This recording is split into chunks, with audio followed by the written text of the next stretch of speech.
morning, Eddie. Hi, Reza. Firstly, how is Alexander Isak? Yeah, we think he's pretty good. He's seeing his physio at the moment, giving him a couple of days rest. So, but no, we think he's in a good place. He'll report back tomorrow, and we'll have a good look at him.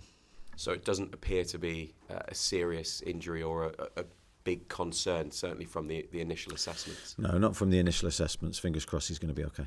And would it have been the case anyway, or is it fair to say that, given the schedule that you've had and the FA Cup tie at the weekend, that he might have been given a breather anyway on Sunday? Because, of course, you've got a lot of players who would want minutes, and someone like Isak has got through a lot of work recently. Yeah, it would have been the case, but we would have probably involved him in the game in some way. But I think with what's happened, he'll probably be given this game to rest and get himself right for the future schedule that we have.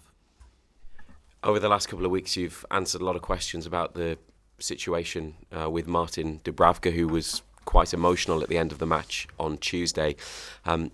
What is the latest on that, and has anything changed with his status as a Newcastle player over the last couple of days? No, nothing's changed. I've got no updates to give you, really. It's business as usual as far as I'm concerned with Martin. He's still here, still very much part of what we're trying to do, and he's playing very well. So, no, nothing to update you with.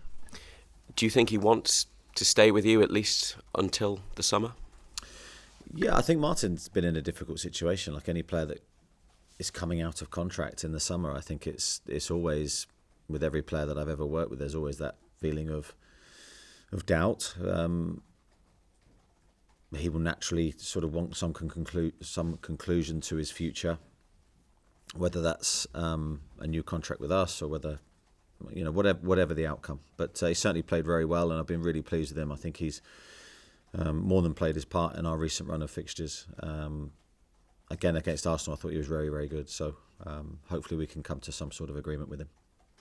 We've already touched on it, but how much of an opportunity is this weekend to make some changes and get some action and some minutes for some players who are clearly in need of it, while also balancing the need to pick a strong team and ensure that you get through? Yeah, man, absolutely. That is the balance that we face this weekend, because I think we knew going into the Arsenal game the lads that had played the majority of the minutes were in a good place, obviously mentally, but physically we were a little bit tired. The Tottenham game was a huge physical game for us, and then the Arsenal game on top of that was another in a really short time. So we always had on the horizon this game, and we knew that we would have to rotate our squad. We've got very good players that are desperate to play and desperate to show their qualities. So I think it's a good game for them to showcase those qualities, but also we have to get through, and that is our aim. So we have to pick a strong enough squad, and this is going to be a difficult game because Bromley in very good form themselves in their league. They've been on a really good run, and Andy's done a great job. You're already in the latter stages of one cup competition. You want to run in the other domestic cup, don't you? Obviously, it will mean more matches in the final part of this season, but you're more than halfway through the Premier League, so the capacity and the space is there, isn't it, to have another cup run? The desire is there from us all. I think we don't prioritise any competition ahead of any other. We want to try and win the next game in front of us. So that's how we've tried to focus on this season, and this game will be no different. The preparation will be exactly the same as always. We'll go into depth on our opponent. We'll give them the utmost respect, and we'll try and win the match. Final thing, you've talked in the past about when you were a young fan and watching an FA Cup final and how that got you into the game. The competition in general, how much do you still love it? Because there have been lots of changes to it over the years. There's no replays now, obviously, from this point in the FA Cup. So it has been tinkered with, but is it still a special thing for you? Still the FA Cup. I don't think it's changed at all in my mind. The FA Cup was the competition, as you said, when I was growing up, and it was one of the things that attracted me first to football itself.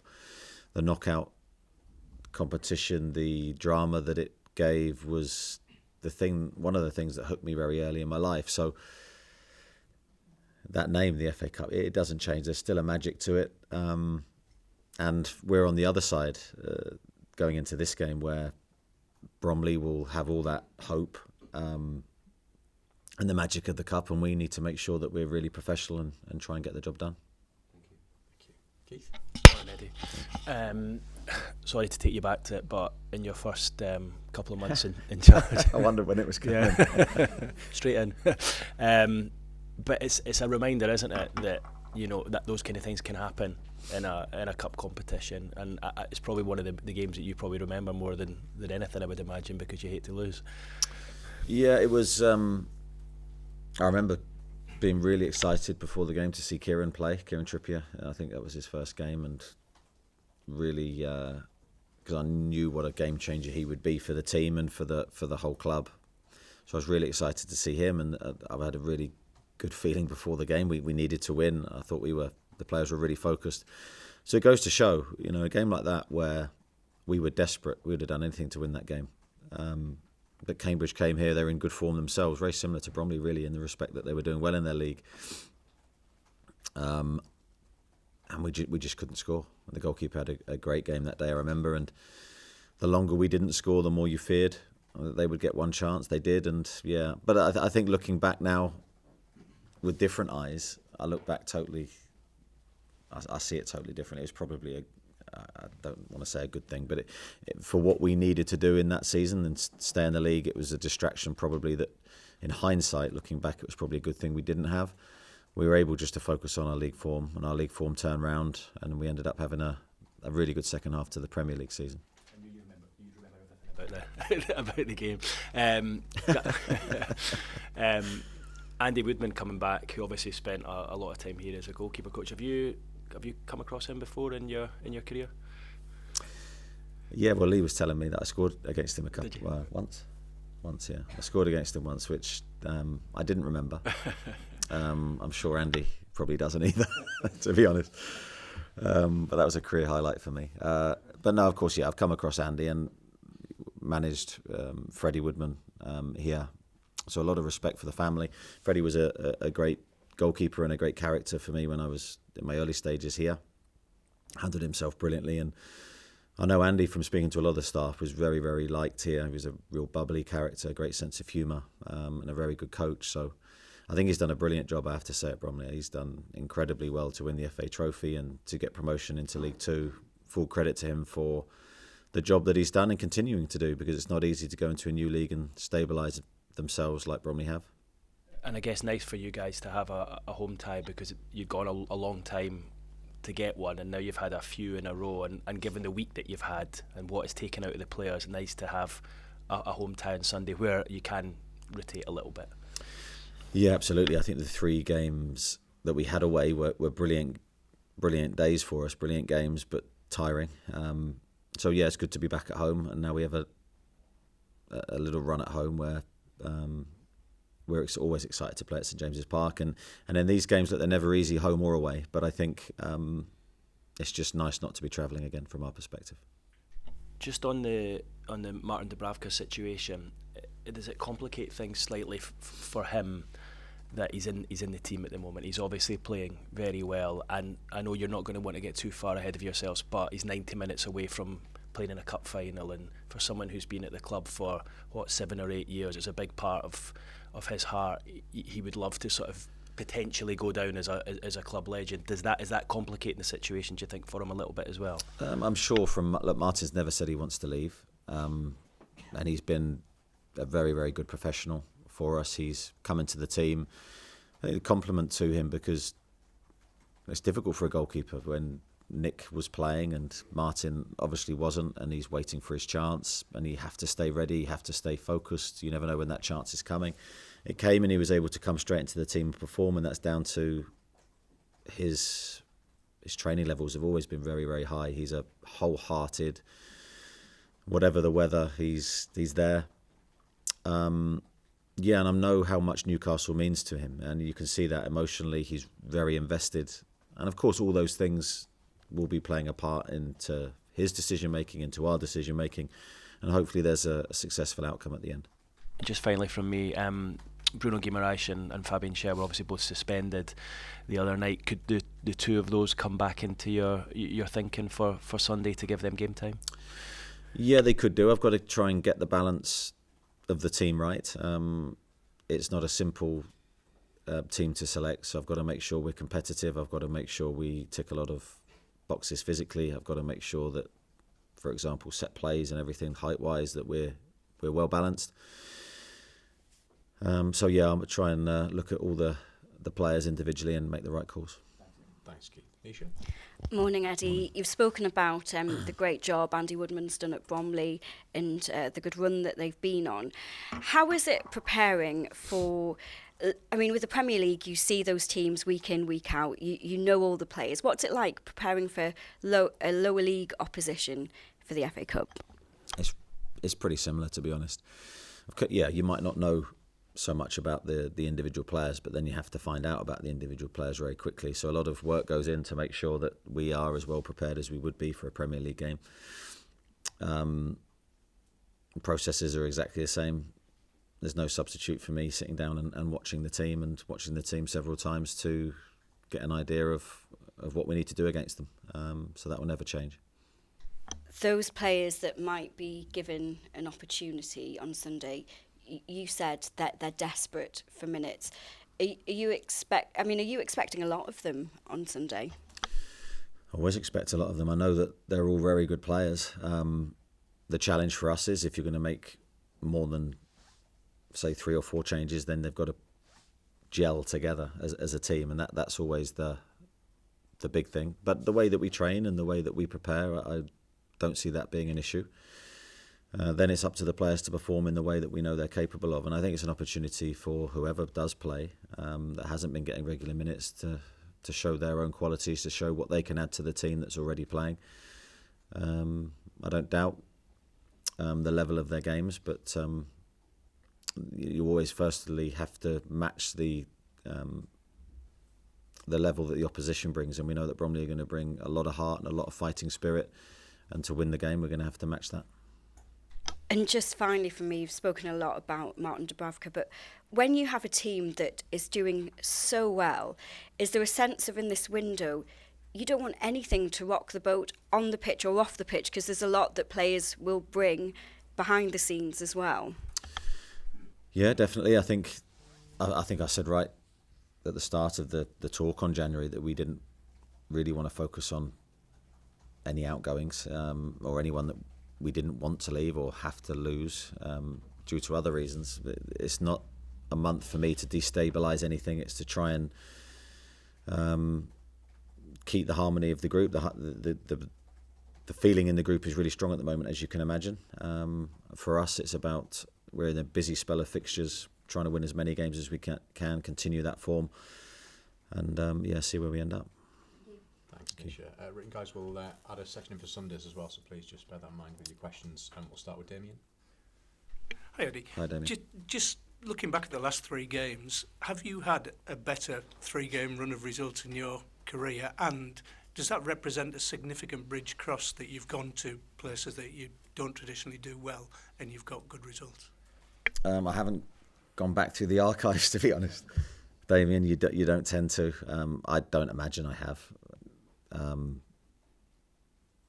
I think, I don't know about bridges crossed. I think certainly psychologically, I think the big step forward the last 3 games. To do what we did in those 3 games, I think just speaks volumes for the mental capacity that we possess. A lot of doubts and a lot of question marks from me to the group about our consistency levels, our ability to put a winning run together early season. So that's why it's hugely satisfying to see the group be motivated, consistent with our performance, driven. I didn't see any weakness in terms of our psychology in those 3 games, and that's a big step forward, I think. So the challenge always is to continue that and not go away from what we've shown in the last few games. I'm delighted with the response from the players. After the game the other night, Anthony Gordon said Dan Burn has been your player of the season so far. Does that sort of emphasise that it's not necessarily the price tag that's important, it's the right player for the right situation? Yeah, I didn't know Anthony had said that, and I'm pleased he did, because he's not mentioning himself in that, so he's passing the praise somewhere else, which I always think is a good thing. And quite rightly to Dan, because I think Dan has been very, very good this season. He has been, and he always shows for me the spirit that we need. He knows what it means to represent the football club. He conducts himself in a brilliant way, whether it's on the pitch or off the pitch. But he has been the model of consistency, and he has been someone that you can rely on, and you need players like that. When we signed Dan, he maybe wasn't the sexiest name we could have brought to the football club, but for me, he's been fundamentally vital to what we've done because he cares so much. He lives his life the right way, and he's a very, very good player. Thanks, Damien. Gary at the back. Morning, Eddie. I just wondered if you've been a victim of it before. If you could describe what is it like, can you point to words, being a victim of like a giant killing or an upset in the FA Cup? Yeah, well, the boot was usually on the other foot. In my early career, we were the team going against bigger clubs and looking for that opportunity, really, to put our name in FA Cup folklore. That was a big driver for me as a player. I was desperate to do it. Never really got the tie that gave me that opportunity as a player to experience that. But as a manager, I was chasing that same dream really early in my career, and now trying to make sure we're not on the other end of it is a totally different feeling. But I think you take away all those emotions really, and then you end up just preparing the game and seeing the game as it is. It's a one-off game. We need to do certain things right to make sure we're in the next round, and a lot of those are mental qualities, psychological issues that we have to combat. Because then with our quality, you'd hope we'd have enough. But these games always fall down to that. We can't fall victim of not wanting to win the game enough. We can't be loose in our preparation, and we'll make sure that we're not. Thanks, Gary. Lee Ryder, then Chris Woff. More Eddie. On Dúbravka, even if he plays another couple of games and then doesn't play again this season, to keep him, would that still be the right decision if there is a cash offer on offer for him? Yeah, I mean, I think the right decision will be the right decision, and that's not just for us, but it's for Martin as well.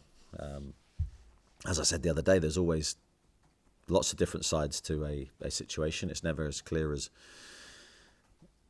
the outside people may think. Martin is performing really well. He's been a model professional. We want to keep him.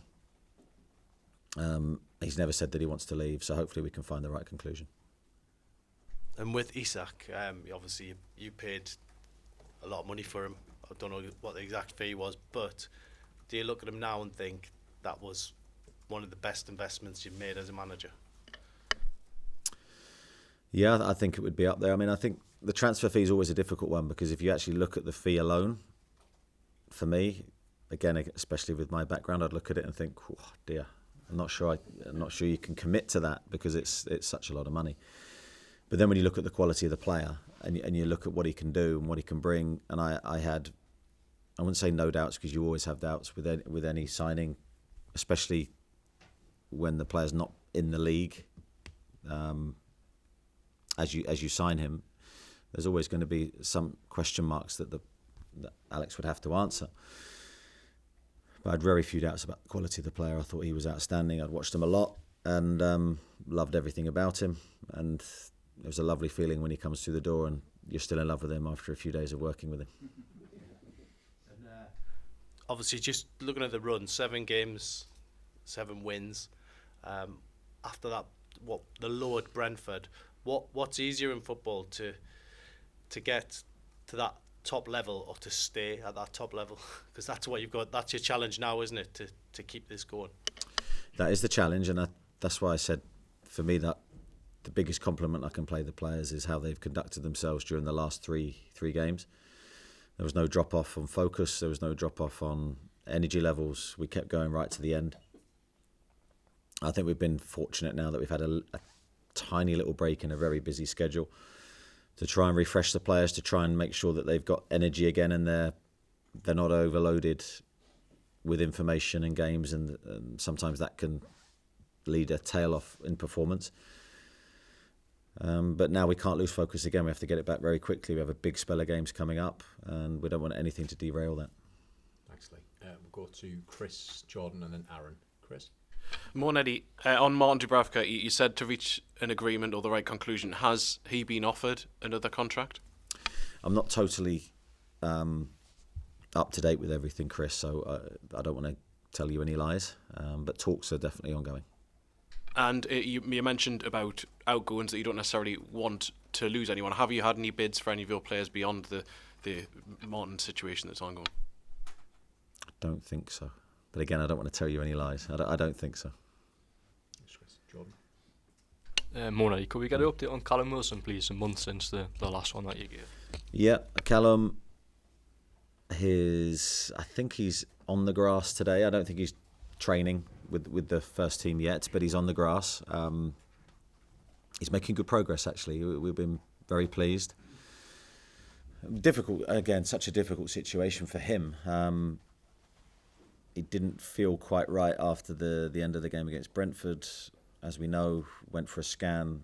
Scan, unfortunately, picked up a sort of a bigger problem than he felt. He didn't feel it was a big issue, but it meant for weeks on the sideline for him. But he's in a good place. He's normal Callum, very, very focused on his return. And he could be coming back if he all goes to plan, round about February, we think, beginning of February. He could be coming back at a massive time for us with some huge games. So he's very focused on his comeback. I think with Callum out, I think naturally Will Osula as a striker, I would expect to see more of him maybe. How is he developing behind the scenes, and could we see him start tomorrow? Yeah, we could. I mean, as I say, all options are available to me. I've got to make the right decision. Will is continuing to develop. I think it's been difficult the last few games because I've had to make decisions in running, what to do in a couple of situations. So against Tottenham we were winning, and I decided to put a midfielder in Alex's position when Alex was fatigued and had to come off. That's because we're protecting the lead, and I wanted someone with real experience who could manage the game for us. And it was very similar the other night against Arsenal, where we're in a different phase of the game, and I felt I needed real experience to help us navigate those last few minutes on the pitch. But Will is on the other side developing really well, and if we were needing a goal, the decision would have been very different. So I have to say, in training, we've had a few 11v11 games. He's looked really sharp. He's scored goals. If he is involved this weekend, I'd expect him to play well. Thank you. We'll go to Aaron, then Dominic, and Craig. Morning, Eddie. How is Sven Botman after the other night physically?